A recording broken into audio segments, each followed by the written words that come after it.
रावसाहेब रूपचंद विद्यालय जळगाव. उपशिक्षक DS साबळे. विषय इतिहास. प्रकरण क्रमांक 1, इतिहासाची साधने.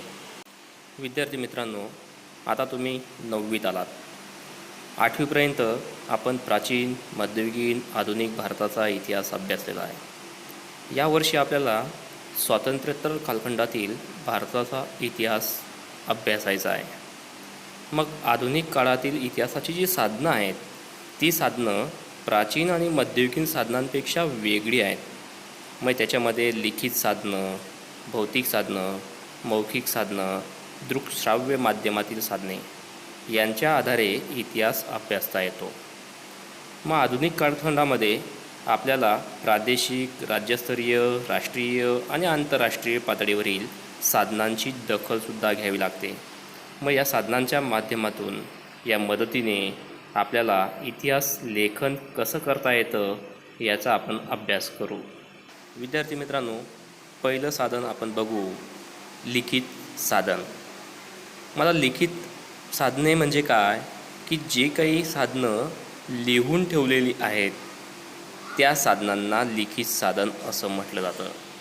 मग त्यामध्ये लिखित साधनांमध्ये वृत्तपत्र आहे, नियतकालिके आहेत, रोजनिशी, ग्रंथ, पत्रव्यवहार, अभिलेखागारातील कागदपत्र, सरकारी गॅझेट, टपाल तिकिटे, कोशवाङ्मय यासारखी साधनं या लिखित साधनांमध्ये असतात.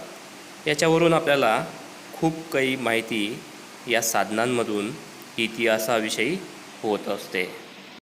मित्रांनो, आधुनिक कालखंडातील वृत्तपत्र ही जशी लोकशाहीचा चौथा स्तंभ आहे, तशी ती माहिती देणारी प्रमुख साधनंसुद्धा आहे. 1961 ते 2000 या कालखंडाचा जर विचार केला तर सुरुवातीला छापील माध्यमांना, विशेषतः म्हणजे वृत्तपत्रांना पर्याय नाही असं दिसतं.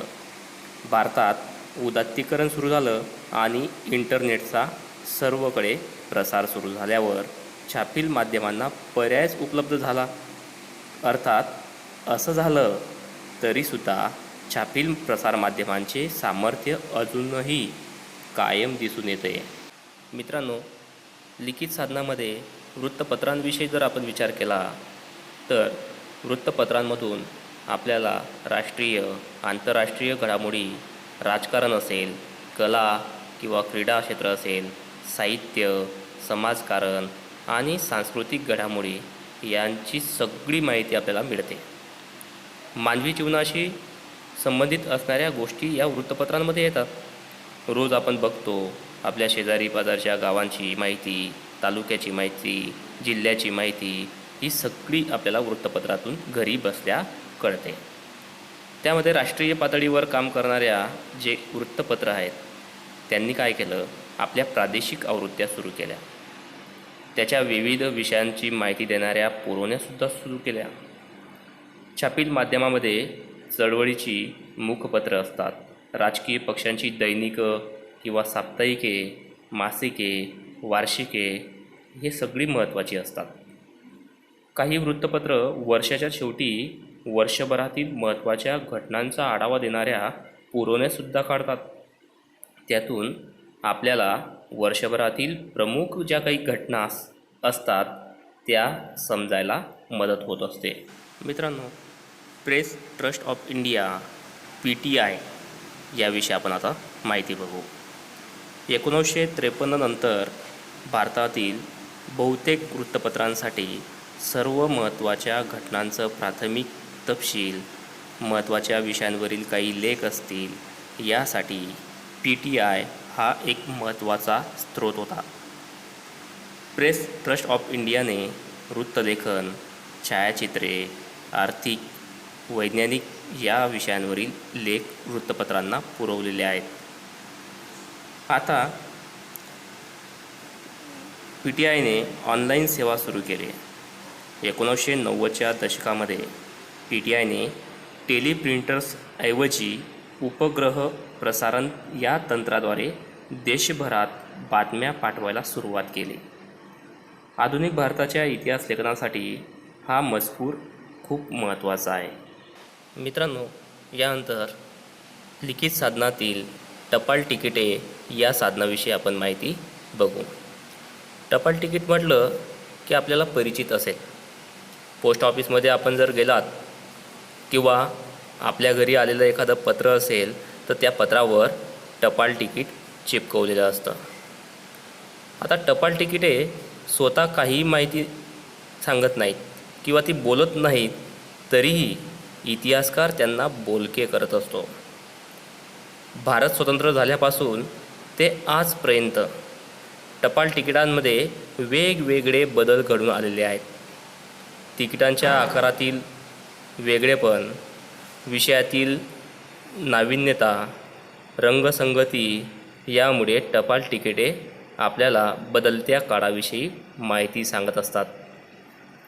टपाल तिकिटे, टपाल खातं किंवा टपाल हे जे डिपार्टमेंट हे राजकीय नेत्यांवर, फुलांवर, प्राण्यांवर, पक्ष्यांवर, एखाद्या घटनेवर, एखाद्या घटनेच्या रौप्य, सुवर्ण, अमृत महोत्सव, शतक महोत्सव, द्विशतक असेल, त्रिशतक पूर्तीनिमित्त तिकीटं काढत असतो. तो इतिहासाचा मौल्यवान ठेवा आहे. मित्रांनो, समोर जे हे तिकीट दिसतं आहे ते 1977मध्ये भारत सरकारने जाल कूपर हे टपाल तिकीट प्रसिद्ध केलं. आता जाल कूपर हे टपाल तिकीट या विषयातले जागतिक पातळीवरचे अभ्यासक होते. मुंबईमध्ये पारशी कुटुंबात त्यांचा जन्म झाला. त्यांनी इंडियाज स्टॅम्प जर्नलचं संपादनसुद्धा केलं आहे. भारतातील पहिल्या टपाल तिकीट संग्राहक ब्युरोचे ते संस्थापकसुद्धा होते. आता यापुढे त्यांनी पुस्तकंसुद्धा लिहिली. या छंदाला म्हणजे टपाल तिकीटं संग्राहक म्हणून त्यांनी छंद जोपासला. भारतीय टपाल तिकिटांचा अभ्यासक जागतिक पातळीवर नेण्यात त्यांचा मोठा वाटा आहे. टपाल तिकीट संग्राहक अशी कारकिर्दीची सुरुवात करून जागतिक पातळी गाठणाऱ्या कूपर यांचं योगदान लोकांना समजलं पाहिजे. त्यांच्यावर काढलेलं हे टपाल तिकीट इतिहासासाठी महत्त्वाचं साधन दिसून येतं. विद्यार्थी मित्रांनो, इतिहासातलं दुसरं साधन म्हणजे भौतिक साधन. या भौतिक साधनामध्ये कोणकोणत्या साधनांचा समावेश दिसून येतो तर नाणी, प्रार्थनास्थळे, दैनंदिन वापरातील वस्तू, राजमुद्रा, अलंकार, वस्तू संग्रहालय, पेहराव आणि आधुनिक स्थापत्य यासारख्या साधनांचा समावेश होतो. आता नाणी म्हणजे काय? नाण्यांच्या माध्यमातून आणि बदलत गेलेल्या नोटांच्या छपाईमधून आपल्याला इतिहास समजत असतो. नोटा छापण्याचं काम RBIकडे असतं, रिझर्व्ह बँक ऑफ इंडिया. त्याचं मुख्यालय मुंबई या ठिकाणी आहे. मग आपल्याकडे वेगवेगळ्या प्रकारची नाणी असतात. तुम्ही बघितलेली आहेत, तुम्ही वापरात आणतात. 1950पासून ते आजपर्यंतची नाणी, त्यात वापरलेले धातू, त्यांचे आकार, त्यावरील वेगवेगळे विषय, वेगवेगळेपण, वैविध्य दिसून येतं. यावरून आपल्याला समकालीन भारतातील महत्त्वाचे प्रश्न समजत असतात. उदाहरणार्थ, लोकसंख्या नियंत्रणात ठेवण्याचा संदेश देणारी नाणी आहेत. शेती आणि शेतकऱ्यांचं महत्त्व सांगणारीसुद्धा नाणी आहेत. यासारख्या माहितीची त्या नाण्यांवर छपाई केलेली असते. त्यावरून आपल्याला खूप इतिहास समजण्यास मदत होत असते. यानंतर संग्रहालय याविषयी आपण माहिती बघू. भारतातील सर्वच राज्यांमध्ये त्या त्या राज्यांची वैशिष्ट्ये सांगणारी वस्तू संग्रहालये आहेत. यावरून आपल्याला इतिहास समजण्यास खूप मदत होते. म्हणजे उदाहरणार्थ, मुंबई येथे छत्रपती शिवाजी महाराज वस्तू संग्रहालय आहे. रिझर्व्ह बँकेचे पुणे या शहरामध्ये वस्तू संग्रहालय आहे. म्हणजे सरकारी संग्रहालयांखेरीज काही संग्राहक स्वतःची काही संग्रहालयेसुद्धा उभारतात. ती अत्यंत वैशिष्ट्यपूर्ण असतात.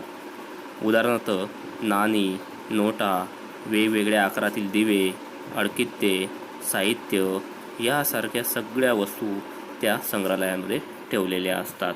या संग्रहालयांमध्ये प्राचीन काळातल्या, मध्ययुगीन काळातल्या वेगवेगळ्या वस्तू आपल्याला पाहायला मिळतात. यानंतर इतिहासातील तिसरं साधन म्हणजे मौखिक साधन. मौखिक साधन म्हणजे काय? तर मुखातून व्यक्त झालेलं.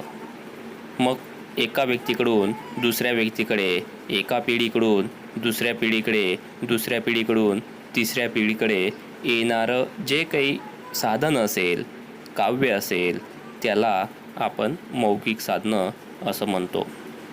या साधनांमध्ये लोककथा, लोकगीतं, म्हणी, ओव्या यासारख्या साधनांचा समावेश होतो. उदाहरणार्थ संयुक्त महाराष्ट्र चळवळीत लोकशाहीर अण्णाभाऊ साठे, शाहीर अमर शेख यांच्या पोवाड्यांतून कार्यकर्त्यांना प्रेरणा मिळत असते. त्यांच्या पोवाड्यातून जे काही पुढच्या येणाऱ्या पिढीला त्या शूरवीरांची कामगिरी आपल्याला ऐकायला मिळत असते. यानंतर इतिहासातलं चौथं साधन म्हणजे दृकश्राव्य साधन. दृकश्राव्य साधन म्हणजे दृक म्हणजे पाहणे आणि श्राव्य म्हणजे ऐकणे. म्हणजे दोन्ही गोष्टी एकाच वेळेस होत असतात. यामध्ये दूरदर्शन, चित्रपट, आंतरजाल यासारख्या साधनांना दृकश्राव्य साधने आपण असं म्हणतो. वेगवेगळ्या देशी आणि परदेशी वाहिन्यासुद्धा आपल्याला आपल्या टी व्हीवर म्हणजे चॅनल्स बघायला मिळत असतात. उदाहरणार्थ हिस्ट्री चॅनल असेल, डिस्कवरी असेल, नॅशनल जॉग्राफी असेल यासारख्या साधनांमधून आपल्याला इतिहासाविषयी खूप चांगल्या प्रकारे माहिती मिळू शकते. विद्यार्थी मित्रांनो, तुम्हाला हे समोर एक बोधचिन्ह दिसतं आहे. FTIIचे बोधचिन्ह आहे. FTII म्हणजे काय? Film and television institute of India. Bharat सरकारने पुणे या ठिकाणी 1960 साली लोकशिक्षण देण्याच्या हेतूने film and television institute of India या संस्थेची स्थापना केली होती. राजकारण, समाजकारण, कला, क्रीडा आणि संस्कृती या वेगवेगळ्या क्षेत्रातील महत्त्वाच्या घटनांवर आधारित वृत्तपट इंडियन न्यूज रिव्ह्यू या संस्थेने तयार केले होते.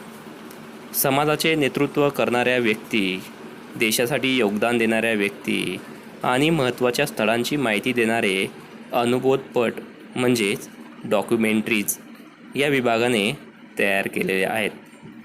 आधुनिक भारताचा इतिहास अभ्यासण्यासाठी हे जे वृत्तपट आणि अनुभवपट उपयोगी ठरत असतात. तर विद्यार्थी मित्रांनो, आतापर्यंत आपण आधुनिक भारताच्या इतिहास लेखनासाठी उपयुक्त असणारी काही साधनं बघितली.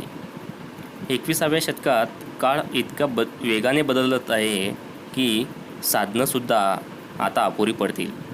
त्यामुळे आता स्वाभाविकपणे नवी साधनंसुद्धा पुढं येत आहेत. उदाहरणार्थ घरगुती टेलिफोन. बघा, काही काळापूर्वी तो टेलिफोन होता. आता तुमच्या हातामध्ये मोबाईल आहे.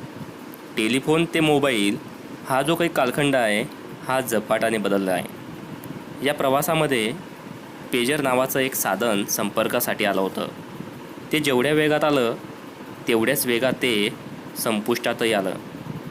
आंतरजालावर म्हणजे इंटरनेटवर उपलब्ध असलेली प्रचंड माहितीचाही उपयोग इतिहासाच्या अभ्यासासाठी केला जातो. परंतु माहितीची सत्यता, यथार्थता तपासून घ्यावी लागते. ते खरं आहे की खोटं आहे हे आपल्याला बघावं लागतं. इतिहासाचा सर्व साधनांच्या आधारे अभ्यास करणं सहज साध्य झालेलं आहे. तसेच ही सर्व साधने आधुनिक काळातील असल्याने त्यांची उपलब्धतासुद्धा सहज शक्य होत असतं. इतिहास हा जीवनातील सर्व अंगांना स्पर्श करणारा असल्याने साधनांच्या जतनाचासुद्धा प्रयत्न सर्व स्तरांवर होताना दिसत आहेत. ते आपणही करूया असं आम्हाला तुम्हाला सर्वांना वाटत असतं. तर विद्यार्थी मित्रांनो, या ठिकाणी पहिलं प्रकरण संपलेलं आहे. यानंतर स्वाध्यायासाठी प्रश्न क्रमांक 1, 2 आणि 3 हे आपल्या स्वाध्याय वहीमध्ये सोडवायचे आहेत. ज्यावेळेस शाळा सुरू होईल त्यावेळेस ते तपासले जातील. धन्यवाद.